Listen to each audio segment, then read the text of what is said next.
नमस्कार विद्यार्थियों, मैं श्रवण सैनी, सहायक आचार्य एफएम, राजकीय महाविद्यालय बहरोड।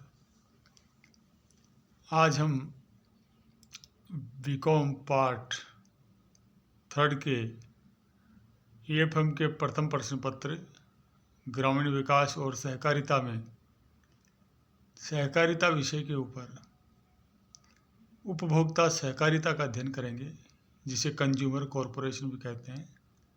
यह यूनिट 5 के अंतर्गत शामिल है।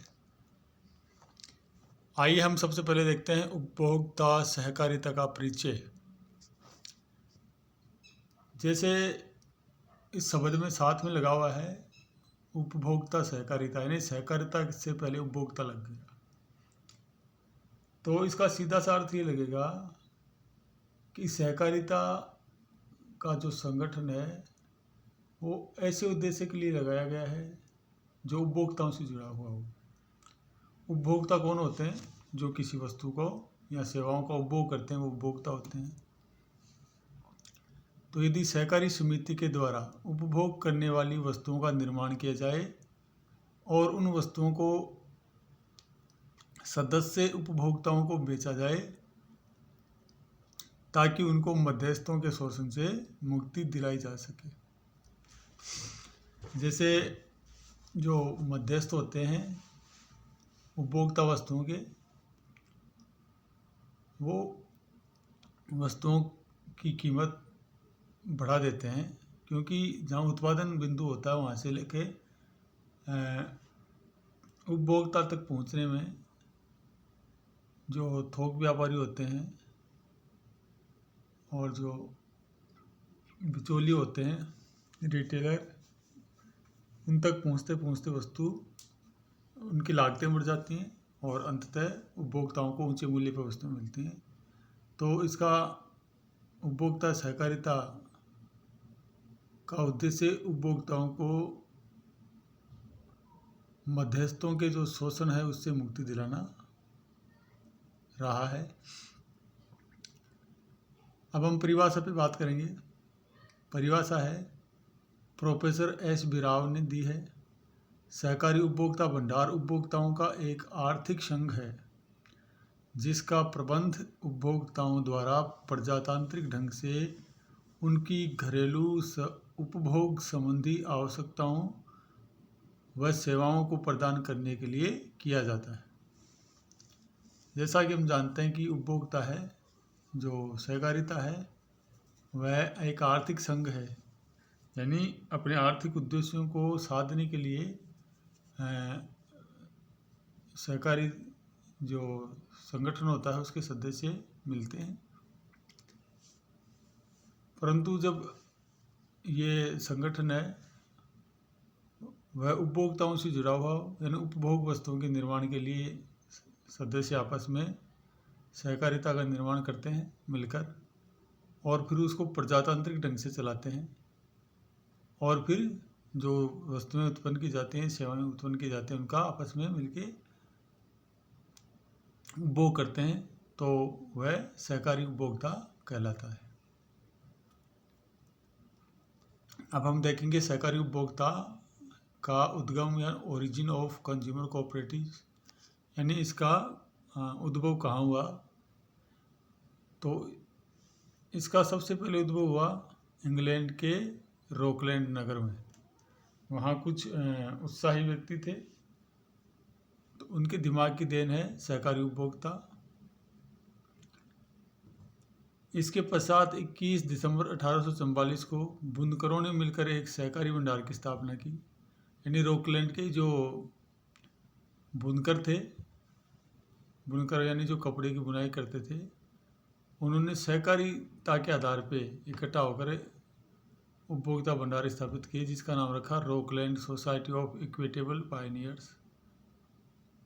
और ये भंडार इतना चला कि इसकी प्रसिद्धि पूरे यूरोप में फैल गई और धीरे धीरे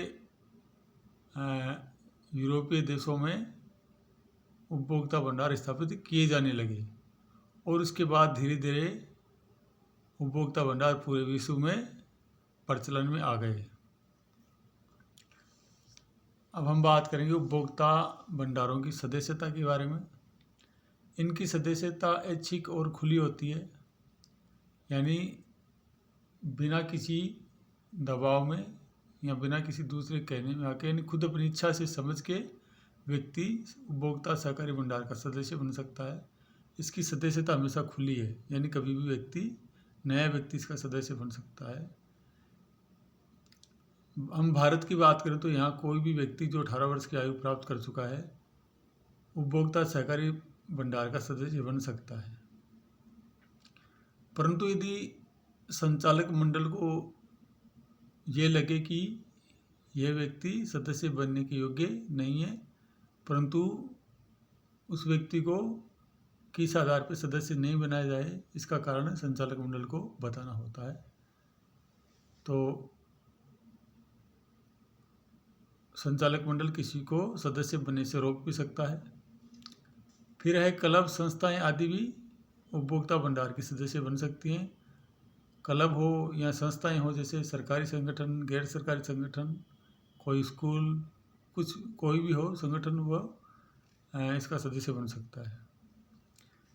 उपभोक्ता भंडारों का संचालन कैसे किया जाता है? इनका संचालन संचालक मंडल के द्वारा किया जाता है और संचालक मंडल का जो प्रजातांत्रिक तरीके से चुनाव किया जाता है और उसके जो सदस्य संचालक मंडल के सदस्य होते हैं वह प्रजातांत्रिक तरीके से चुने जाते हैं और जो उपभोक्ता भंडार के सदस्य होते हैं उन्हीं को संचालक मंडल के तौर पे प्रजातांत्रिक तरीके से नियुक्त किया जाता है। अब हम बात करेंगे उपभोक्ता भंडारों के संगठन की, यानी किस तरह के संगठन पाए जाते हैं प्रारूप में। तो सबसे पहले है एकात्मक स्वरूप। उपभोक्ता भंडारों का स्वरूप एकात्मक होता है। इसका मतलब है कि एकात्मक स्वरूप के अंतर्गत एक केंद्रीय भंडार स्थापित किया जाता है जो अपनी शाखाओं के माध्यम से कार्य करता है। इस स्वरूप में देश के विभिन्न भागों में स्थापित प्राथमिक उपभोक्ता भंडार अपने आप को एक थोक भंडार से संबद्ध कर लेते हैं, यानी किसी भी एक जो केंद्रीय भंडार है उसी से सामान लेते हैं और उपभोक्ताओं को, सहकारी जो भंडार है उसके उपभोक्ताओं को वितरित करते हैं। तो इसमें एक जो है भंडार वह सर्वेसर्वा होता है और उसके नीचे अनेक शाखाएं होती हैं। यह है एकात्मक स्वरूप। फिर है संघात्मक स्वरूप, यानी फेडरल जो तरीका है उसके अंतर्गत एक विशाल केंद्रीय सहकारी उपभोक्ता भंडार शहर के विभिन्न भागों में अपनी शाखाएं खोलकर उनके माध्यम से व्यापार करता है और कर्मचारियों की नियुक्ति कार्यकुशलता के आधार पर करता है और उत्पादकों के द्वारा यदि मिलावट करने का मामले यदि सामने आते हैं तो इसमें स्वायत्तता, विकेंद्रीकरण और सदस्यों में सहकारिता की भावना विकसित करने की क्षमता होती है। फिर है मिश्रित स्वरूप। इसके अंतर्गत एकात्मक और संघात्मक दोनों स्वरूप मिले जुले रूप से पाए जाते हैं। अब हम बात करेंगे उपभोक्ता सहकारी भंडारों के ढांचे की। तो अपने देश में जो उपभोक्ता सहकारी भंडारों का ढांचा है उसको 5 भागों में बांटा गया है। हम बात करेंगे सबसे निचले स्तर पे। तो सबसे इसका निचला स्तर होता है प्राथमिक भंडार। प्राथमिक भंडार छोटे कस्बों में पाया जाता है। इसकी ब्रांच कहीं भी, शहरों में, गांव में कहीं भी स्थापित हो सकती है और इससे जो बड़ा इसका ढांचा होता है उसका नाम है विभागीय भंडार तथा सुपर मार्केट। ये इससे आकार में बड़े होते हैं, और जहाँ पर आबादी 2 लाख से अधिक होती है वहाँ ही विभागीय भंडार अथवा सुपर बाजार स्थापित किए जाते हैं। यानी जिस शहर की आबादी 2 लाख से अधिक होती है वहाँ सुपर बाजार विभागीय भंडार पाए जाते हैं। इससे बड़ा स्वरूप होता है थोक भंडार, होलसेल स्टोर। तो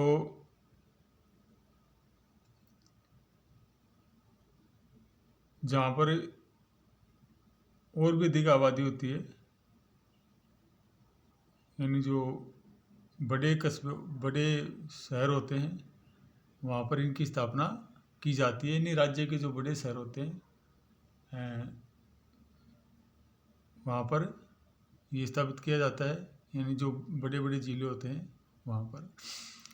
और फिर इससे ऊपर का है राज्य स्तरीय संघ, यानी ये राज्य के स्तर पे पाया जाता है। यानी पूरे राज्य के जो उपभोक्ता भंडार होते हैं उनके ऊपर इसका नियंत्रण होता है, वह राज्य स्तरीय संघ कहलाता है। और इसके बाद है राष्ट्रीय उपभोक्ता सहकारी संघ लिमिटेड। यह पूरे देश के स्तर पे कार्य करता है। यानी कोई भी जो उपभोक्ता सहकारी समिति है, उपभोक्ता सहकारी संघ है, उसमें सबसे ऊंचे पर होता है राष्ट्रीय उपभोक्ता सहकारी संघ लिमिटेड।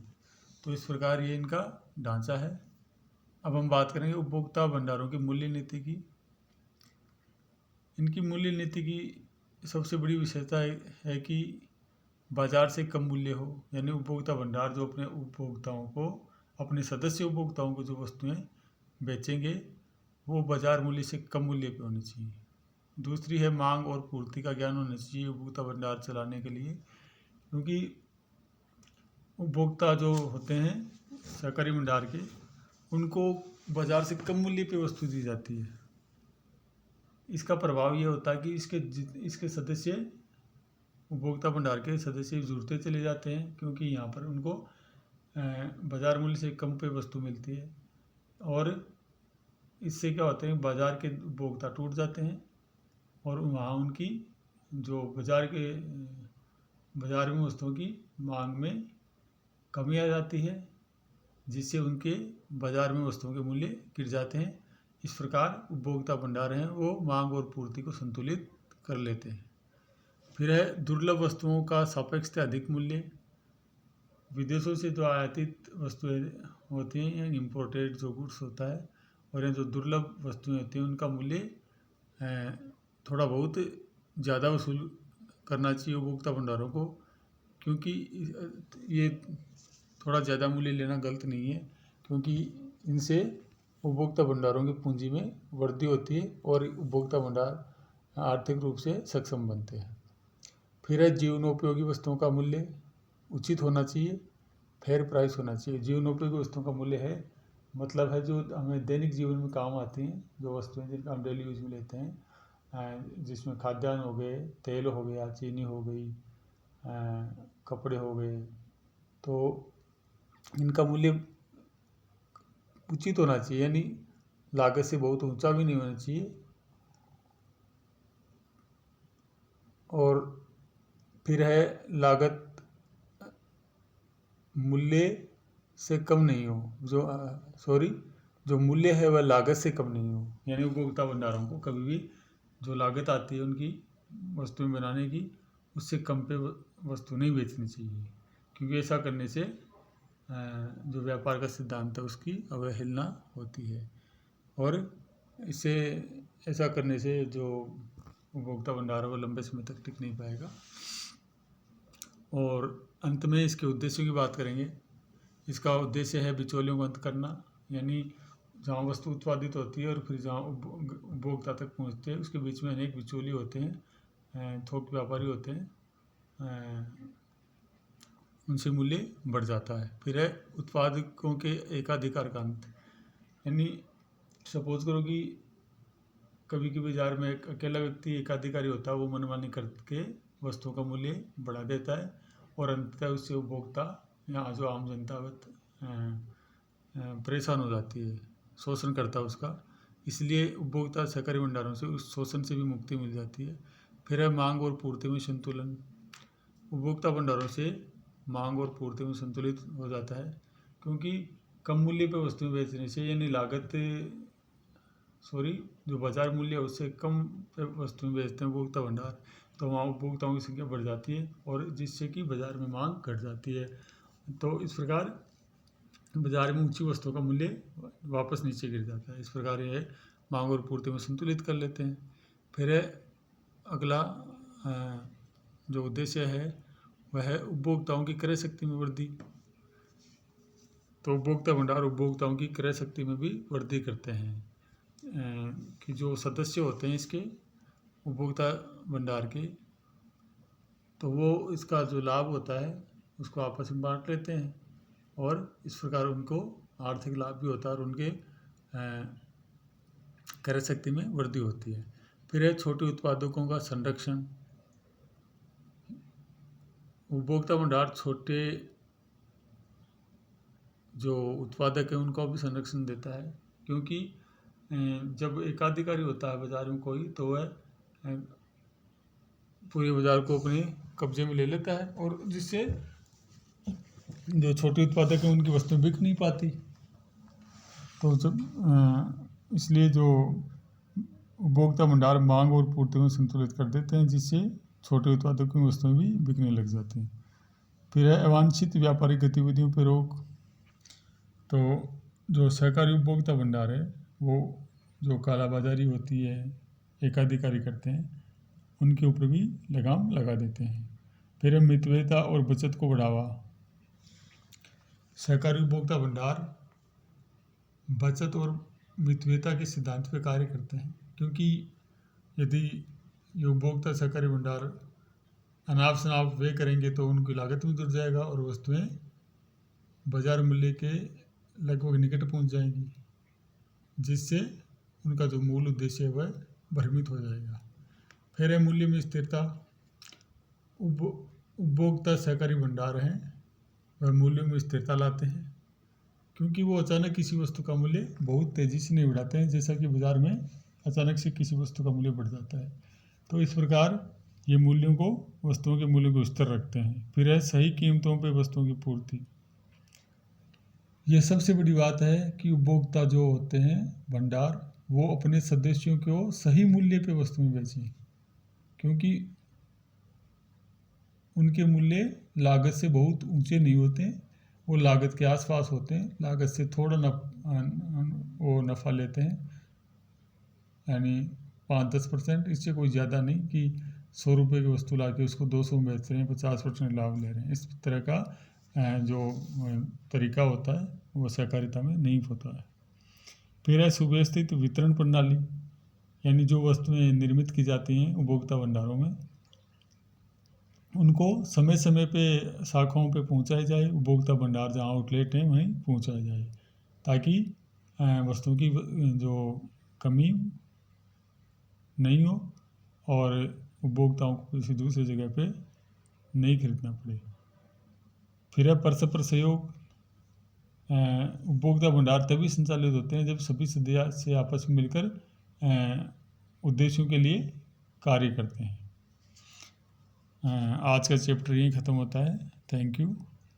और ये आज का पेपर भी यहीं ख़त्म होता है, EFM का पार्ट पेपर फर्स्ट, और अगले वीडियोज़ हम पेपर सेकंड के लेकर आएंगे। धन्यवाद।